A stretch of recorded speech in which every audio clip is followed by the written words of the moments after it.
want to talk about limits for a hot second here again in our second lesson before we start actually like working with them.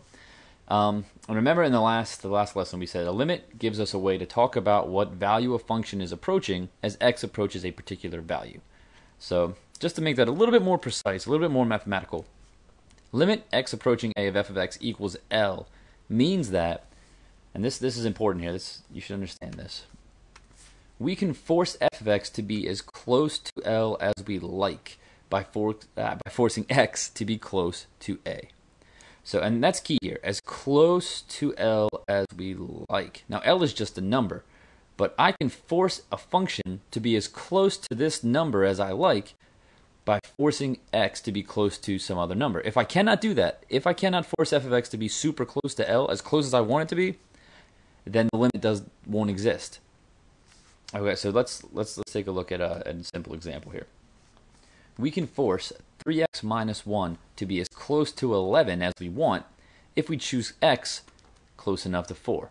Now, this is a super easy example, again, because 3x minus 1 is continuous. And you can see if you plug 4 into here, you get 3 times 4 is 12 minus 1 is 11. So let's make a little side note here. F of 4 is 11. That's true. But we really don't care about what's happening at 4. We care about what's happening around 4. But here's what I'm saying to you. Oh, I wrote it down over here. The limit as x goes to 4, 3x minus 1 is 11. What that means is, if you for some reason, you said, I want you to make 3x minus 1 within 0.01 of 11. I want it to be super close to 11. Well, then I can find a set of x's that should be around 4 that make that happen. So let's take a look at a calculator for a second. It's like a handy-dandy guy here. So, here he is. He's leaving lines on my screen. Okay. So, just to make an example, your calculator is usually pretty good at handling situations like this because it can make up nice tables for us. So before we even get to a table, though, let me show you something. Get out of here. If I start picking x values close to 4 and plugging them into f of x, so 3 times, it doesn't matter, 4.1 minus 1. I should start getting values back out that are close to 11. Well, that's 11.3. That's close to 11. Well, let's go ahead and make it a little bit more precise by making my value closer to 4, 4.01. Now it's closer to 11, 11.03. Okay, and I can keep picking values closer and closer and closer to 4, and as I do that, the output gets closer and closer and closer to 11. And that's the whole point again. I can make the y values of 3x minus 1 as close to 11 as I want just by choosing x super close to 4. Okay, so just to make my point here one more time, I'm going to go ahead and pick one more x value. I'm going to pick x to be 4.01, or 0.001, so I'll put another 0 in there. And now I'm even closer to 11. I'm only 3 thousandths away from 11. So that's happening when I pick values bigger than 4, a little bit bigger than 4. But for the limit to really exist, it has to be happening on both sides of that x value. So not only for x values a little bigger than 4, but also x values a little bit less than 4. So I should be able to plug in numbers close to 4, but a little bit less, like 3.9 to that thing, and get numbers close to 11. And 10.7 is close to 11. If I want to make it closer to 11, then all I need to do is start picking numbers that are closer to 4. So, what did I just do there? There we go. 3.999, very close to 4. 10.997, very close to 11. And I can keep doing it. That was kind of redundant at this point, but I can continue to pick values close to 4. Look, 3.9999999, whatever. A bunch of 9s. There we go. Boom. We get a number super close to 11. It's ridiculous. And I can even trick the calculator. Watch this. I can make the calculator say that it's going to equal 11 even when it does not, because I can just force it to be so close that the calculator can't even handle how small of a difference it is. So, check this out. This might not be as interesting as I'm making it seem here. Let's put a number super close to 4 in here. Boom, boom, boom. 3.999999999. Great. Okay. So close to 4. 3 times that number minus 1. Oh my God, the calculator gave me back 11. It's not actually 11. It's just so close to 11 that my calculator can't even tell the difference. He's just a stupid thinking, doesn't even think. He's just doing the math. Okay. So he has to round to 11 because he can't handle how many decimal places I've put into this thing. So that's a pretty easy example. And again, all it just showed us was that if I pick values close to 4, I'm going to get y values close to 11. So let's move on a little bit here. Let's look at this important rule. Because this we saw this in the last lesson and in this lesson. If a function is continuous at some value a, then the limit as x approaches a just has to equal f of a. So that's what this says here. The limit as x approaches a of f of x has to equal f of a if my function's continuous. That is the key word here. Okay? If the function's continuous, then this has to happen. And the reason for that is, okay, in layman's terms, what it means is a continuous function has to, let's underline, approach what it equals from both sides. So approach, it has to approach, that's this limit part. Okay? This says f is approaching some number as x approaches a. And what I'm telling you is that it has to approach what it equals. Well, what the function equals is just f of a. So let me write this out a little bit better here. Good. Oh man, let me add some spaces in here. There we go. Okay. Get out of here. So the limit as x approaches a of f of x is telling us, I'm going to type it out. It'll be even easier for me here.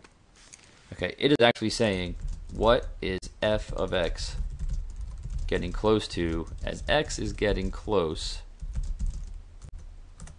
to a. Okay, that is what the limit is actually saying.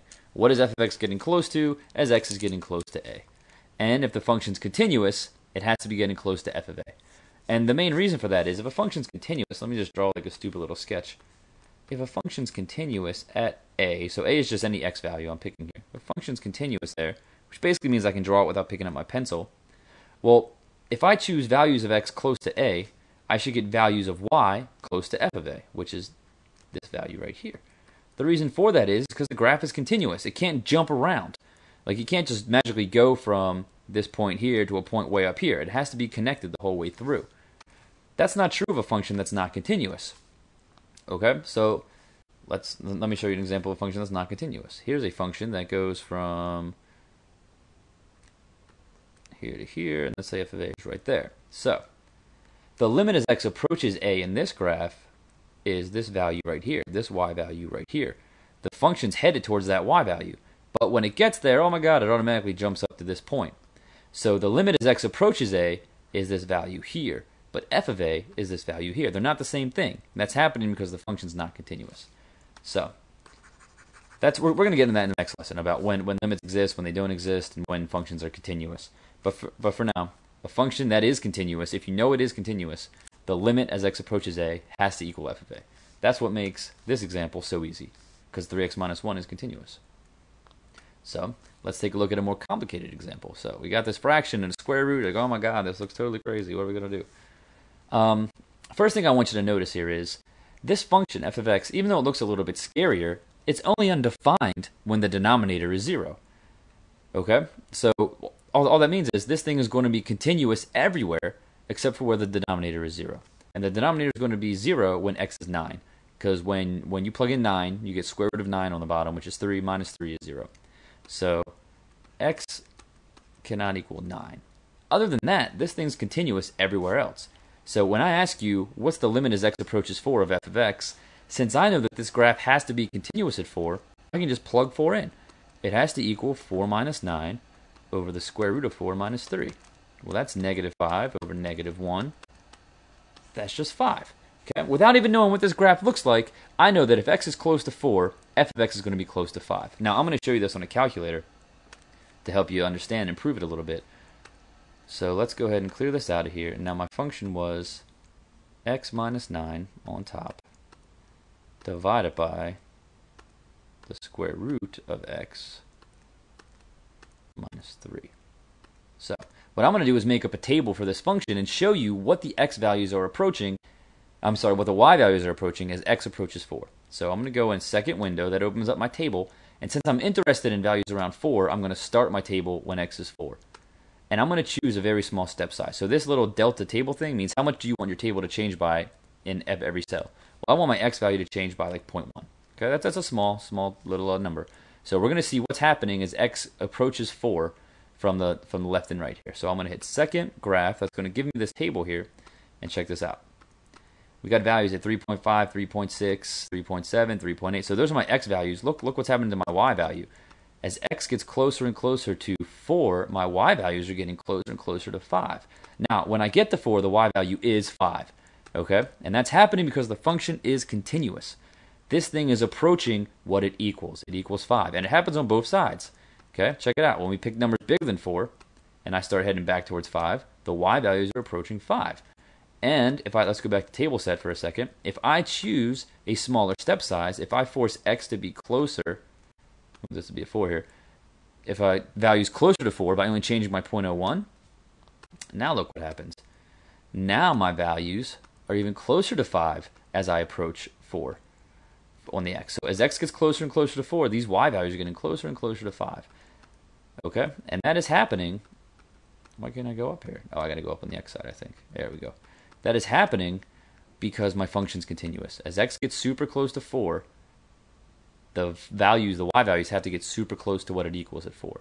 So you're thinking, well, no crap, who cares about that? Well, let's take a look at what happens when we look at when x equals 9. Okay, so let's go ahead, let's get rid of all this junk. Let's go ahead and look at this limit. But I want to know what's happening as x is approaching 9 now. Of course, that's the kind of problem you're going to see. You're not going to see when x is approaching 4 because it's continuous. That's not interesting. We don't look at things that are somewhat interesting. So now, the first thing you should always do is x going to 9, f of x, plug in 9. When you plug in 9, you get 0 over 0. Ready? Oh, no. Okay? That means do more work. 0 over 0, indeterminate form. That means you can't tell what's happening there. You don't know if this function's approaching some number. All you know is that it's not defined at 9. But I'm going to use my handy-dandy calculator. I'm going to make up a table of values around 9 and see what this function's approaching. So, let's grab this calculator. I've already got the function already built in, so I'm going to go ahead and say that I'm interested in 9 now. And I want my table, we'll increase by 0.01 again, and we're going to see what these values are approaching. So, let's go ahead and look at my table. Now, right away you notice that at 9 there's an error, and that's happening because my function's not defined at 9. I got 0 over 0. That's not a number. It's not defined at 9. However, let's take a look what's happening. So my x values here are approaching 9. They're getting closer to 9. Look what my y values are. 5.99, 5.995, 5.9967, 5.9983. What number are they getting close to? This isn't magic. I mean, what number are they getting close to? You can look on the other side down here. Okay, if I approach 9 from above, from the right-hand side, x is going towards 9, and my y values are getting 6.00, 6.003, 6.0017. If you want to make it even more obvious, make your step size smaller. Make it 0.0001. Why not? Now we're increasing by a very, very tiny number. Well, let's go up here and make sure we're centered at 9. Now check this out. As x approaches 9, look how close they are to 9 here. Super close to 9. My y values are super close to 6. 5.9986666. They're super close to 6. And look what happens. Actually, before we even get to 9, my table's telling me that I'm at 6 already. But we're not really at 6. If you plug 8.99898 into that function, you get back 5.9999666, whatever. This huge decimal here. But it's a number super close to 6. And my table can't even handle it. It just says 6.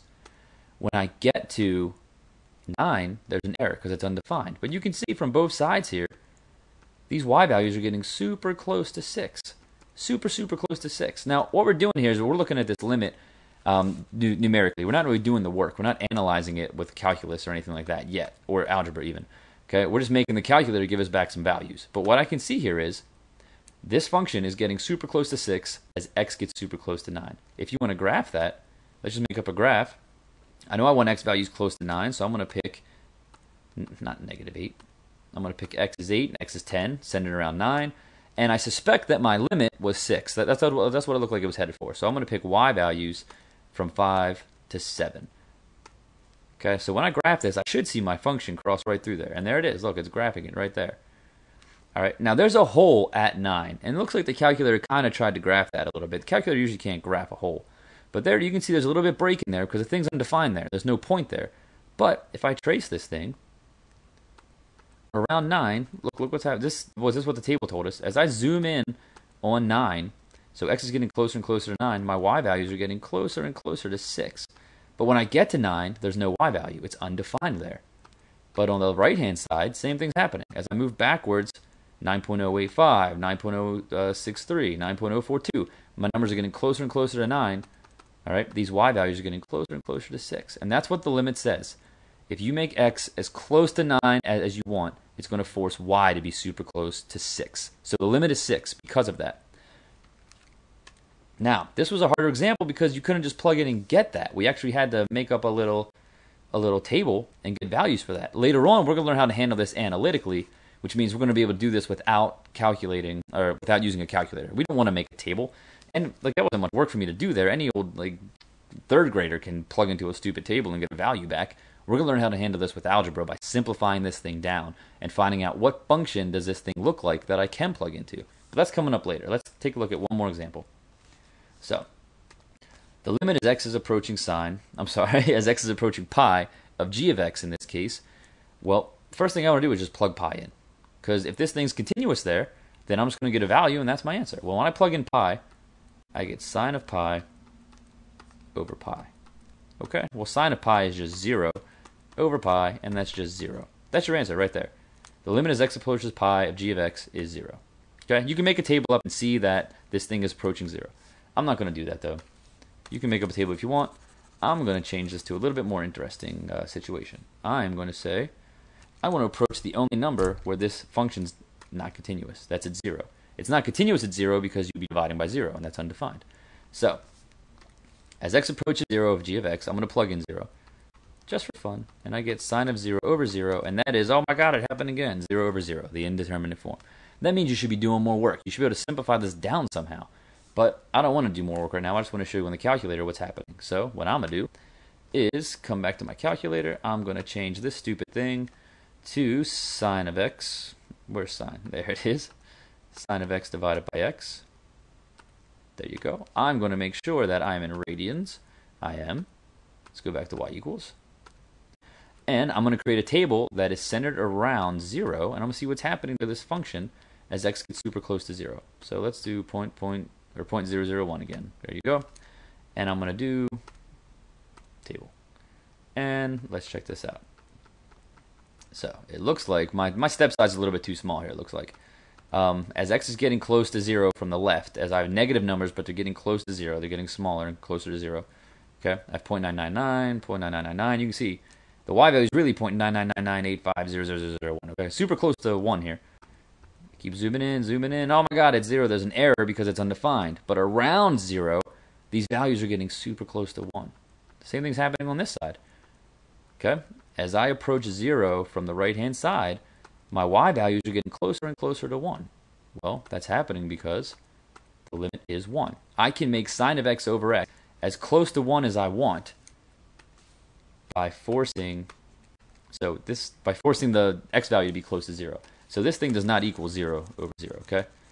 The limit does not equal 0 over 0. The function was 0 over 0. The function's undefined there, but the limit equals 1 because we don't care what's happening at 0. Even though the function's undefined at 0, that's fine. I care what's happening around 0, and around 0, this thing is getting closer and closer and closer to 1. That's what's happening over here, and that's what the limit says. And we can check that in a graph if we wanted to. I want my x values to be close to 0, so we'll do negative 1 to 1. I think my y value should be close to 1. That's what I think the limit is.